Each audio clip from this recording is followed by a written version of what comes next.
On va faire la partie B. On nous dit qu'il faut montrer que si on veut que ici la tension soit nulle, ben là on va pas partir d'en haut, il faut partir parce qu'il y a quand même une bonne vitesse ici, puis on voit qu'il y a une tension, donc il faut partir plus bas.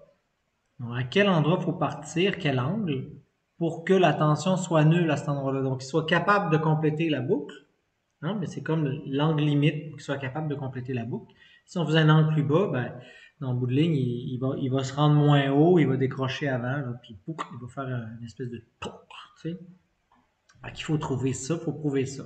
On nous donne la réponse, c'est 3 huitièmes. Il faut que cos θ soit égal à 3 huitièmes, environ 68 degrés. Donc, en fin de compte, si on fait juste y repenser, j'ai mon dessin, dans le fond, j'ai ça. Je vais mettre un peu plus haut, là. Donc, il part avec un angle comme ça, il va descendre, il va faire son lot, puis il va arriver ici.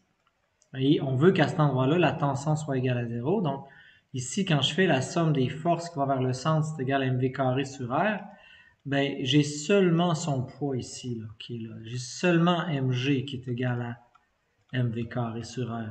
Fait ici, v carré, ben, je me rends compte que c'est rg. Puis, ben, R, on avait dit tantôt, le rayon, c'était 1/4 de L. Donc, c'est GL sur 4, en fin de compte. Hein, GL sur 4. Maintenant que j'ai trouvé ça, ce que je veux trouver, c'est l'angle, comme je disais. Hein. Donc, on va aller chercher l'angle ici. Comment je vais faire pour trouver l'angle? Ben, il faudrait que je trouve ici ma variation d'auteur qui est ici. Hein? Donc, mon delta Y. Je vais le faire avec l'énergie. Donc, 0, c'est la variation d'énergie potentielle gravitationnelle avec la variation d'énergie cinétique.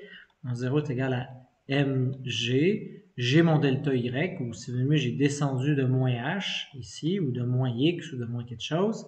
Puis final moins initial, donc là, moi je vais partir de 1 vers 2 ici, donc final, initial c'est 0, donc final c'est la vitesse que j'ai là.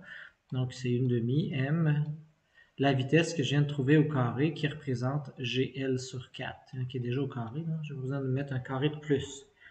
En bout de ligne, je me rends compte que les m s'éliminent, les g s'éliminent.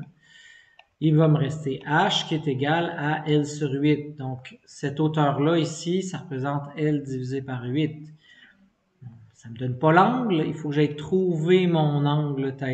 Fait que là, je me dis comment je vais faire ça. Ça, je sais que c'est la longueur de la corde. Ça ici, n'oubliez pas, ça c'est 3/4, mais la boule où ce qu'elle monte, ça c'est L sur 2 ici qu'il y avait.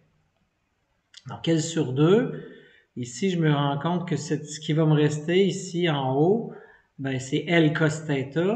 Fait que je peux faire ma relation qui ressemble beaucoup à celle-là qu'on avait faite lorsqu'on descendait en bas d'un pendule.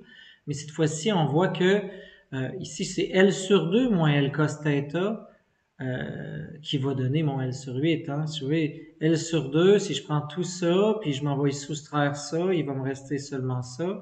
Donc, voyez-vous que si je fais L sur 2 moins en bout de ligne L cos de θ, ben ça va me donner L sur 8. Donc là, les L s'éliminent. Il va me rester une demi ici.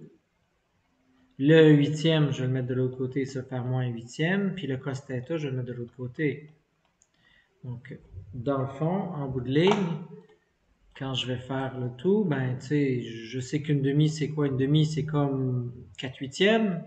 Donc, 4 huitièmes moins 1 huitième, il va m'en rester 3 huitièmes. Bon, on a trouvé notre réponse assez vite. Peut-être la difficulté, il fallait faire attention, c'était la différence d'auteur ici, hein, qu'on peut retrouver notre angle θ ou notre géométrie, tout dépendant de quelle façon vous avez procédé.